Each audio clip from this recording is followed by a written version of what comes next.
Φανταστείτε αυτό. Είστε γερουσιαστής στο Ρωμαϊκό Φόρουμ το έτος 68 μετά Χριστόν και ο ισχυρότερος άνθρωπος στον κόσμο μόλις ανακοίνωσε κάτι που κάνει το αίμα σας να παγώνει στις φλέβες σας. Ο αυτοκράτορας Νέρον, ο κυβερνήτης 60 εκατομμυρίων ψυχών σε 3 ηπείρους, στέκεται μπροστά στο συγκεντρωμένο πλήθος, με αυτό που φαίνεται να είναι η νέα του νύφη. Είναι όμορφη, ντυμένη με μεταξωτά και κοσμήματα που πιάνουν τον ήλιο της Μεσογείου, τα σκούρα μαλλιά της τακτοποιημένα, με το περίτεχνο στυλ που προτιμούσαν οι ρωμαϊκές αυτοκράτηρες. Το πλήθος μουρμουρίζει την έγκριση, μέχρι που οι ψίθυροι αρχίζουν να εξαπλώνονται σαν αστραπιαία φωτιά μέσα από τις μαρμάρινες κολόνες. Αυτή η εκπληκτική γυναίκα δίπλα στον αυτοκράτορα γεννήθηκε αγόρι. Αυτό που παρακολουθείτε δεν είναι απλώς ένας ακόμη αυτοκρατορικός γάμος, είναι το αποκορύφωμα μιας από τις πιο στρεβλωμένες πράξεις αιμονής και ελέγχου της ιστορίας. Ο νεαρός που στεκόταν εκεί με τις ρόμπες της αυτοκράτηρας ονομαζόταν κάποτε Σπόρος, ένας έφηβος απελευθερωμένος που το μόνο του έγκλημα ήταν ότι έμοιαζε με κάποιον που είχε αγαπήσει και είχε χάσει ο αυτοκράτορας. Αυτό που του έκανε ο Νέρον αντιπροσωπεύει ένα επίπεδο σκληρότητας που συγκλώνησε ακόμη και Ρωμαίους που ήταν συνηθισμένοι σε αγώνες μονομάχων και δημόσιες εκτελέσεις. Πριν βουτήξετε σε αυτήν την ξεχασμένη ιστορία επιβίωσης και ταλαιπωρίας, αν σας αρέσει να μαθαίνετε για τις κρυμμένες αλήθειες της ιστορίας, σκεφτείτε να πατήσετε αυτό το κουμπί like και να εγγραφείτε για περισσότερο περιεχόμενο σαν αυτό. Και παρακαλώ σχολιάστε παρακάτω για να με ενημερώσετε από πού ακούτε. Θεωρώ απίστευτο το γεγονός ότι εξερευνούμε μαζί αυτές τις αρχαίες ιστορίες από διαφορετικά μέρη του κόσμου που συνδέονται μεταξύ του χρόνου και του χώρου με την κοινή μας περιέργεια για το παρελθόν. Αυτό δεν είναι απλώς μια άλλη ιστορία ρωμαϊκής υπερβολής ή αυτοκρατορικής τρέλας. Είναι η ιστορία του πώς η απόλυτη εξουσία μπορεί να μεταμορφώσει τη θλίψη σε τερατώδη σκληρότητα, πώς η αγάπη μπορεί να γίνει κατοχή και πώς η ψυχολογική κατάρρευση ενός ατόμου μπορεί να καταστρέψει αμέτρητες αθώες ζωές. Το όνομα Σπόρος μπορεί να μην σας είναι γνωστό, αλλά η ιστορία του θα σας στοιχειώσει πολύ αφού ολοκληρώσετε την ακρόαση, επειδή αποκαλύπτει κάτι θεμελιώδες για τη διαφθορά της ανεξέλεγκτης εξουσίας και το ανθρώπινο κόστος της αντιμετώπισης των ανθρώπων ως αντικειμένων και όχι ως ατόμων. Ας ξεκινήσουμε με τον άνθρωπο που θα ενορχιστρώνει αυτόν τον εφιάλτη. Ο Νέρον δεν γεννήθηκε κακός, και αυτό είναι που κάνει την ιστορία του τόσο τρομακτική. Όταν ανέβηκε στο θρόνο σε ηλικία μόλις 16 ετών, πολλοί Ρωμαίοι πίστεψαν ότι ήταν μάρτυρες της αυγής μιας χρυσής εποχής. Μείωσε τους φόρους, χρηματοδότησε υπέροχα δημόσια έργα και έπαιξε ακόμη και σε θεατρικές παραστάσεις που χαροποιούσαν τον απλό κόσμο. Η πρώιμη βασιλεία του έδειξε αξιοσημείωτη υπόσχεση με πολιτικές που υποδήλωναν σοφία πέρα από τα χρόνια του.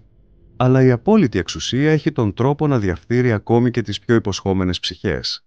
Και η μεταμόρφωση του Νέρονα από ελπιδοφόρο νεαρό ηγεμόνα σε τυραννικό τέρας δεν συνέβη από τη μια μέρα στην άλλη. Ήταν μια σταδιακή κάθοδος που ξεκίνησε με μικρούς συμβιβασμούς και κλιμακώθηκε σε πράξεις σκληρότητας που κόβουν την ανάσα.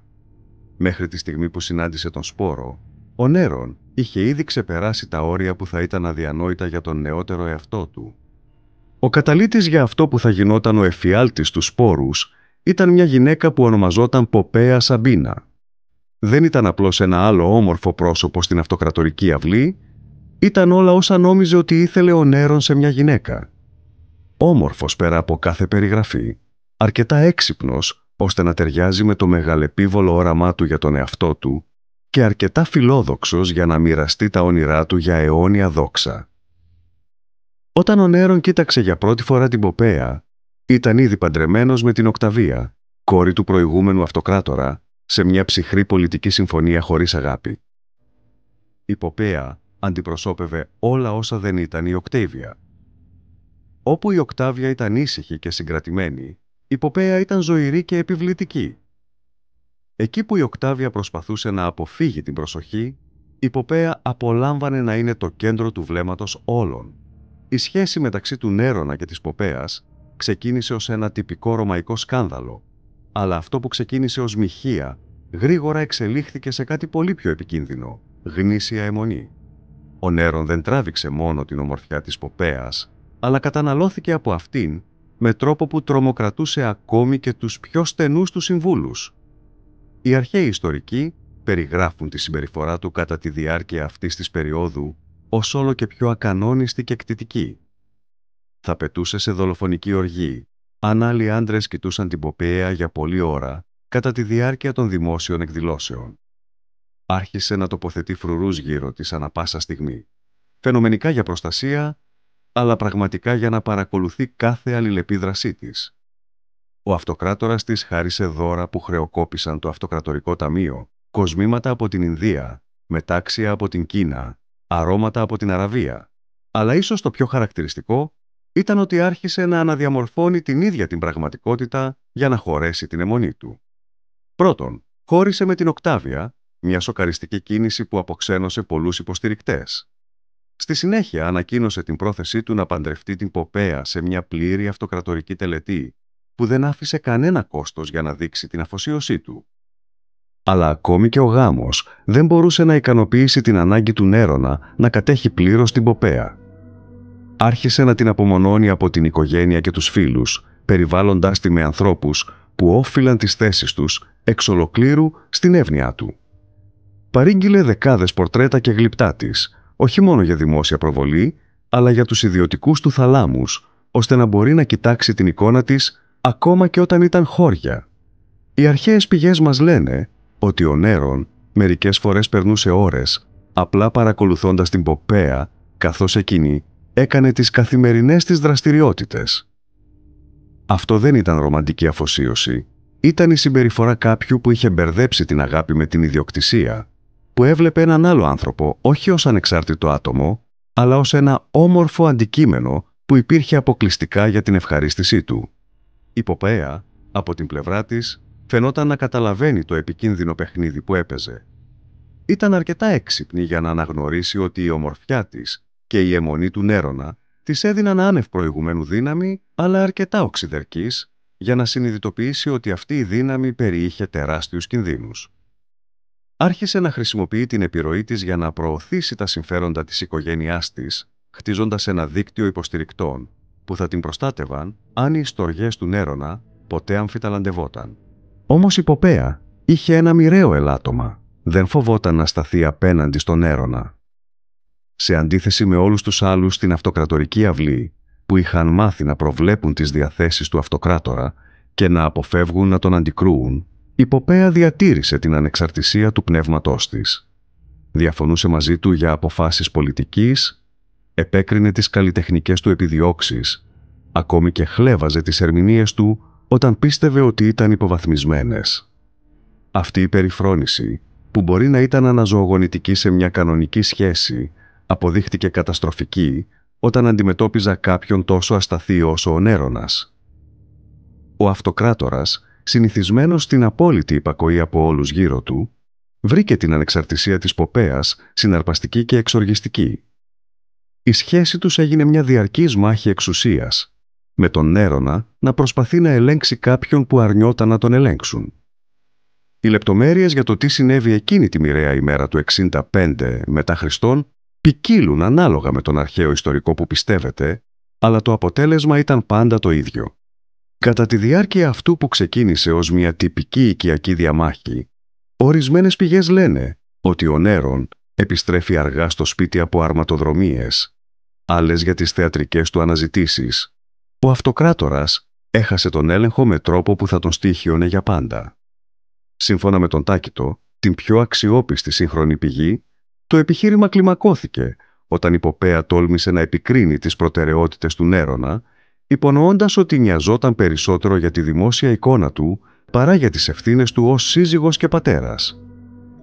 Ήταν έγκυος εκείνη την εποχή, κρατώντας αυτό που θα ήταν το δεύτερο παιδί τους, και ίσως το άγχος την έκανε λιγότερο πρόθυμη να ανεχθεί την όλο και πιο ακανόνιστη συμπεριφορά του Νέρονα.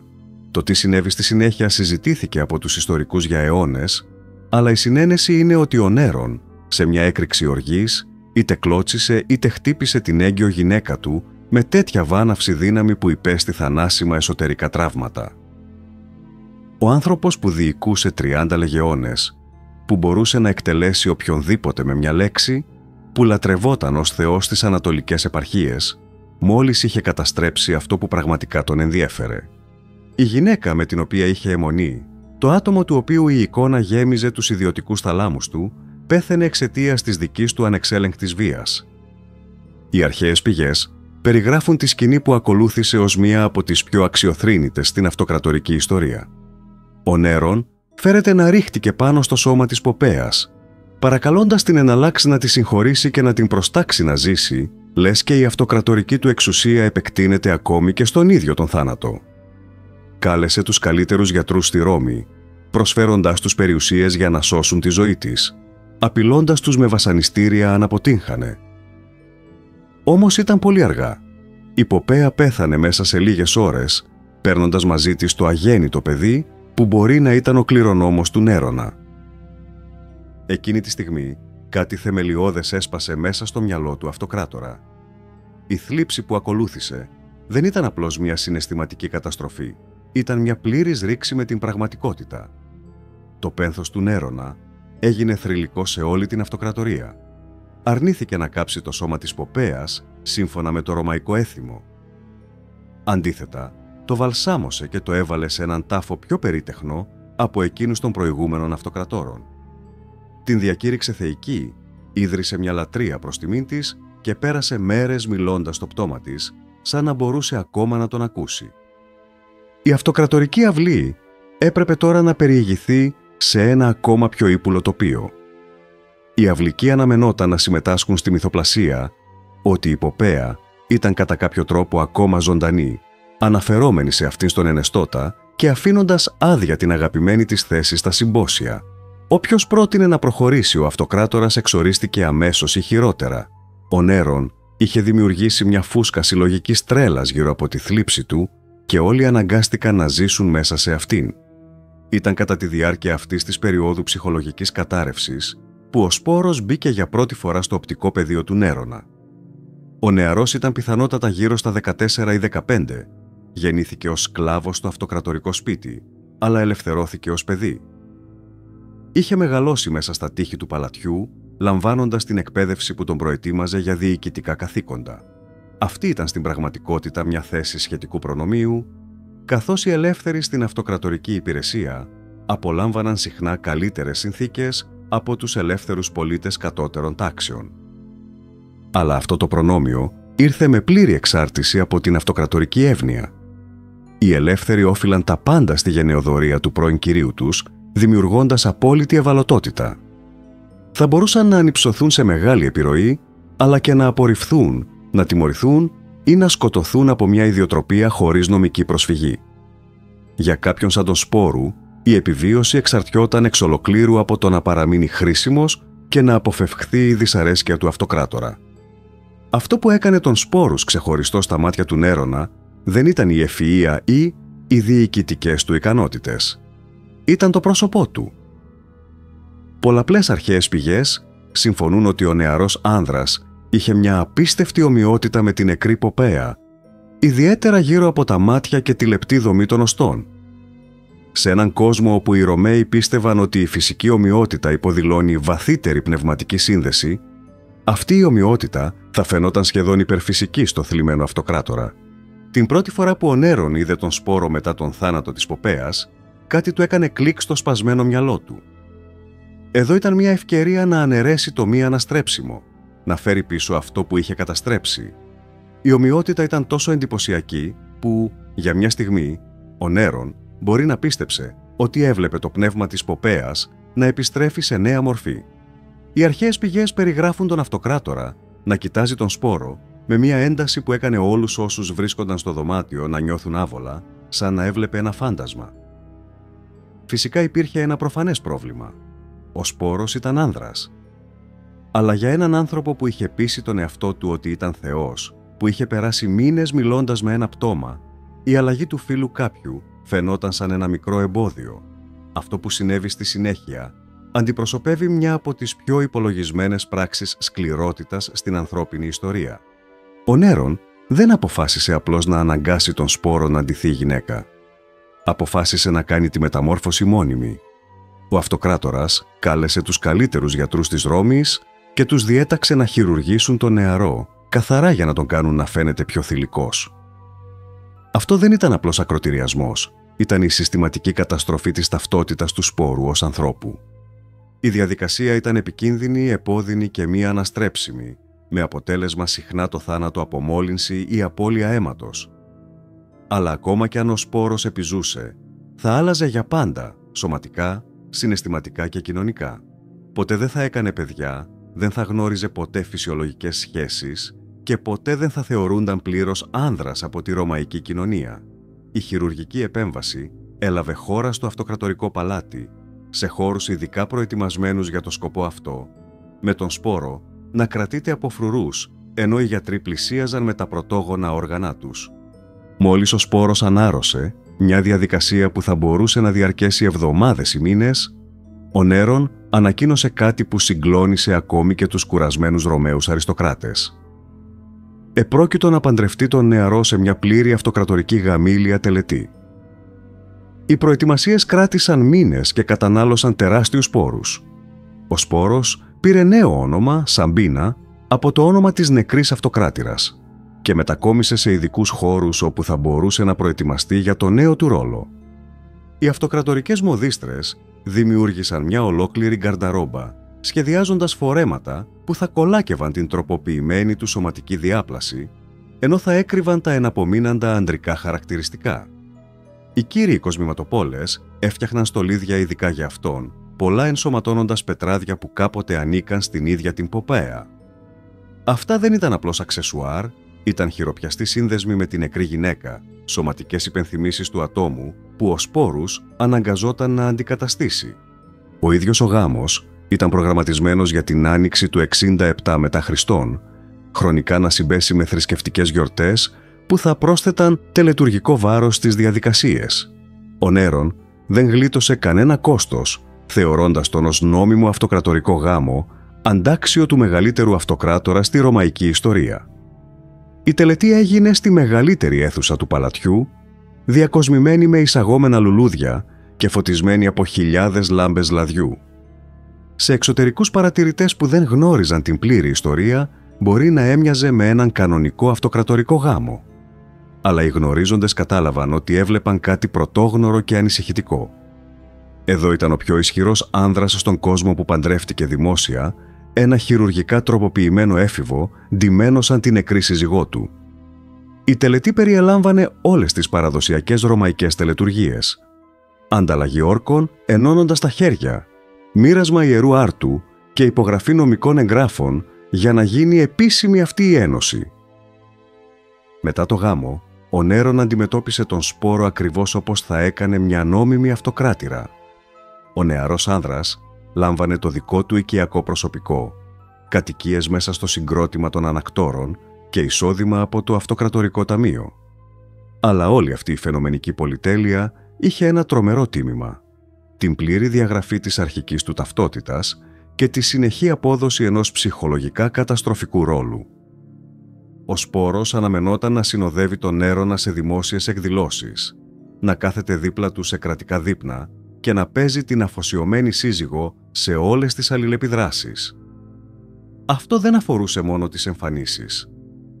Ο Νέρον φαινόταν ειλικρινά να πιστεύει ότι είχε αναστήσει επιτυχώς την Ποπέα. Αποκαλούσε τον σπόρους με το όνομα της νεκρής γυναίκας του, αναπολούσε κοινές αναμνήσεις που δεν είχαν συμβεί ποτέ και περίμενε απαντήσεις που να διατηρούν την περίτεχνη μυθοπλασία. Για τον σπόρους, κάθε μέρα γινόταν μια παράσταση υψηλού στοιχήματος, όπου το παραμικρό λάθος θα μπορούσε να σημαίνει θάνατο. Έπρεπε να θυμάται όχι μόνο πώς να δείχνει και να συμπεριφέρεται σαν γυναίκα, αλλά πώς να αντιδρά σαν να ήταν η ίδια η Ποπέα. Όταν ο Νέρον ανέφερε γεγονότα από τον προηγούμενο γάμο του, ο σπόρος έπρεπε να αντιδράσει σαν να τα θυμόταν προσωπικά. Η ψυχολογική πίεση είναι σχεδόν αδύνατο να φανταστεί κανείς. Αλλά η δοκιμασία του σπόρου δεν είχε τελειώσει. Μέχρι το 68 μετά Χριστόν, οι υπερβολές του Νέρονα είχαν τελικά οθήσει το ρωμαϊκό κατεστημένο πολύ μακριά.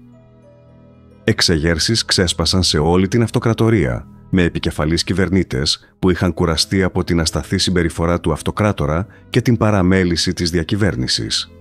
Όταν ο Νέρον τελικά έφυγε από τη Ρώμη με μια μικρή ομάδα υποστηρικτών, ο Σπόρος ήταν ανάμεσά τους. Ακόμη και αντιμέτωπος με το θάνατο, ο αυτοκράτορας δεν μπορούσε να αφήσει πίσω του τη ζωντανή υπενθύμησή του για την Ποπέα. Όταν ήρθε η είδηση ότι οι εχθροί πλησίαζαν, ο Νέρον επέλεξε την αυτοκτονία από τη σύλληψη. Αλλά ο θάνατός του άφησε τον Σπόρο απίστευτα ευάλωτο ως ένα από τα πιο ορατά σύμβολα της βασιλείας του Νέρονα. Αυτό που ακολούθησε ήταν ίσως ακόμη πιο τραγικό. Ο Σπόρος έγινε πολιτικό πιόνι, πέρασε από τον έναν ισχυρό άνδρα στον άλλο σαν πολύτιμη περιουσία. Πρώτα τον διεκδίκησε ο νυμφίδιος Σαβίνος, μετά ο Όθωνας, μετά ο Βιτέλιος. Ο καθένας του συμπεριφέρθηκε όπως ο Νέρονας, τον κρατούσε εντυμένο γυναικείο και τον αποκαλούσε με το όνομα Ποπέα.